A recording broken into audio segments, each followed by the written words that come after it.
သူတို့ကလုံနေတဲ့အကြောင်းသားတွေအတွက်အရေးကြီးလို့ကျွန်တော်ဒီဗီဒီယိုလေးထပ်ပြီးတော့ပြန်မျှဝေတယ်ပေါ့နော်။ဘာလဲဆိုတော့ဒီ syllogism deductive reasoning ပေါ့နော်ကျွန်တော် deductive reasoning မှာ syllogism ကဘာလဲပေါ့နော်trial တိဆင်ကျင်တာဘာလဲဆိုတဲ့အကြောင်းလေးဒါလေးကသူတို့ကလို့ရှိရင်မဖြစ်မနေရေးပါတဲ့အချက်ပေါ့နော်။ဒါကတော့ကျွန်တော်တို့ဒီတသနိကသဘောတရားတွေပါ။ဒါလေးကိုကျွန်တော်တို့နားလည်ထားမယ်ဆိုလို့ရှိရင်အများကြီးထောက်ကူဖြစ်တယ်ပေါ့နော်။အဲ့တော့ကျွန်တော်တို့ဒီ deductive reasoning ဆိုတာကျွန်တော်အများကြီးပြောတယ်ထွေထွေအမှန်တရားတွေ theory တွေ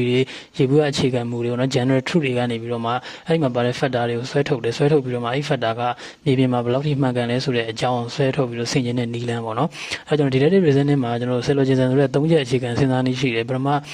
ချက်က premise major premise ပေါ့နော်အဓိကအချက်ဒုတိယချက်က minor premise ပြီးလို့ရှိရင်နောက်ဆုံးချက်ကကိုလိုချင်တဲ့ conclusion ချတဲ့ချက်ပေါ့နော်ပထမ major premise ဆိုတာရေဘူးရအမှန်တရား general truth ဒုတိယ minor premise ကဆက်တဲ့အချက်ပေါ့နော်အဲ့ဒီ major truth ကိုဆက်ပြီးတဲ့အချက်တတိယချက်ကကျတော့ကိုလိုချင်တဲ့ကောက်ချက်ချတဲ့အပိုင်းပေါ့နော်တော့နမူနာသွားကြည့်အောင်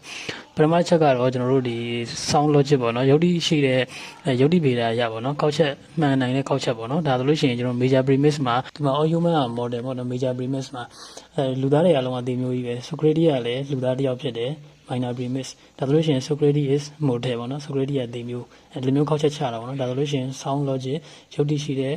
ကောက်ချက်တစ်ခုပေါ့နော်ဆင်ခြင်တစ်ခုပေါ့ကျွန်တော်ယုတ်တိမရှိတဲ့ဆင်ခြင်တွေကျွန်တော်တို့ကြည့်အောင်ပထမချက်ကကျတော့ false premise ပေါ့နော် major premise မှားတာအဲဒါဆိုလို့ရှိရင်ဒီ offline creation ဘက်ပေါ့နော်ဒီကျွန်တော်တို့ပြန်နိုင်တဲ့သတ္တဝါတွေအားလုံးကငှက်ဆိုပြီးတော့မှစပြီးတော့မှကောက်ယူလိုက်တယ်ပေါ့နော်အဲဒါဆိုလို့ရှိရင် bad is a flying creator ပေါ့နော်ကျွန်တော်ဒီ lane တို့ကလည်းပြန်နိုင်တဲ့ creature ပဲအဲတော့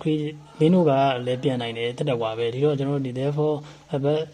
is a bad ပေါ့နော်ဒီ lane တို့ကငှက်ဆိုပြီးတော့မှကောက်ချက်ချလိုက်တယ်တကယ်တော့ဒီနေရာမှာကျွန်တော်မှားတာက lane တို့ကပြန်နိုင်တာလည်းမှန်တယ်မှန်တယ်ပေါ့နော်ဒီ premise က major premise မှာတော့မှားတယ်ပြန်နိုင်တဲ့အရာတွေအားလုံးငှက်ပဲလို့ပြောလိုက်တာမှားတယ်လင်းတို့ဆိုတာငှက်မျိုးစိမ့်မတည့်ဘူးမပါဘူးပေါ့နော်အဲ့တော့ကျွန်တော်တို့ဒီ major premise မှာတဲ့အချိန်မှာဒီကောက်ချက်ကလည်းမှားသွားတယ်ပေါ့နော်နောက်တစ်ခုကကျတော့ကျွန်တော်တို့ဒီ affirming the consequence ပေါ့နော်ကျွန်တော်တို့ဒီနောက်ဆက်ကိုကျွန်တော်တို့ဒီမှားပြီးတော့မှကောက်ချက်ချမိတာပေါ့နော်ဒီ major premise မှာ it rain ပေါ့နော် rain မိုးရလို့ရှိရင် ground က wet မြေပြင်ကဆိုးလိုက်မယ်အဲ့တော့ကျွန်တော်တို့ဒီ minor premise မှာ the ground is wet ပေါ့နော်မြေကြီးကအခုလက်ရှိမှာဆိုးနေတယ်ဒါဆိုလို့ရှိရင် therefore is raining ဒါဆိုလို့ရှိရင်မိုးရွာနေတယ်ဆိုပြီးတော့ကောက်ချက်ချလိုက်တယ်ပေါ့နော်ဒါဆိုလို့ရှိရင်ကျွန်တော်အရှိက major premise minor premise မှန်တယ်ကောက်ချက်မှာမှားတယ်ပေါ့နော်မြေကြီးဆိုတယ်ဆိုတာမိုးရွာတာကြောင့်လည်းဖြစ်နိုင်တယ်ပိုက်ပုတ်တာလည်းဖြစ်နိုင်တယ်ရေပုံးမှောက်တာလည်းဖြစ်နိုင်တယ်ပေါ့နော်ဒီလိုမျိုးဆိုတာလည်းဖြစ်နိုင်တယ်အဲ့တော့ကျွန်တော်ဒီ conclusion ချတဲ့အချိန်မှာမှားလို့ရှိရင်မှားတယ်တတိယချက်ပေါ့နော်ဒါကတော့ဒီ middle fallacy ပေါ့နော် middle အမှားပေါ့နော်ဗာလဲဆိုတော့ဒီ major premise က all cat animal ပေါ့နော်ကျွန်တော်ဒီကြောင်တိုင်းကတိရစ္ဆာန်ပဲ dog also animal ဒီခွေးတွေကလည်းတိရစ္ဆာန်ပဲ therefore ဒါကြောင့်မလို့ all cats ဆိုတာ dog ပေါ့နော်ကြောင်တွေအားလုံးဟာခွေးတွေကြီးပဲဆိုပြီးတော့မှသွားပြီးကောက်ချက်ချမိတယ်ပေါ့ဒါကတော့ဒီ middle fallacy ပေါ့နော်ဒီ middle လဲမှာဆက်တဲ့ဟာကသွားပြီးတော့မှအမှားဖြစ်သွားအောင်လို့ကျွန်တော်ဒီကောက်ချက်ကိုမှားသွားအောင်ဆွဲဆောင်လိုက်တဲ့သဘောဖြစ်သွားတာပေါ့နော်ဒါဆိုလို့ရှိရင်ကြောင်တိုင်းကတိရစ္ဆာန်ပဲခွေးတိုင်းကလည်းတိရစ္ဆာန်ပဲဒါကြောင့်မို့ကြောင်ကခွေးဖြစ်တယ်လို့ပြောလို့မရဘူးပေါ့နော်အဲ့လိုမျိုးမှားလို့ရှိရင်လည်းကျွန်တော်တို့ရဲ့ဒီကောက်ချက်ကမှားတယ်ပေါ့နော်ဒါဆိုလို့ရှိရင်ကျွန်တော်တို့ဒီ logic တက္ကဗေဒမှာကျွန်တော်တို့ဒီ deductive reasoning ကဘာလဲ syllogism ဆိုတာကဘာလဲ syllogism ကဘာတွေမှားတာလဲဆိုတဲ့ဟာတွေကို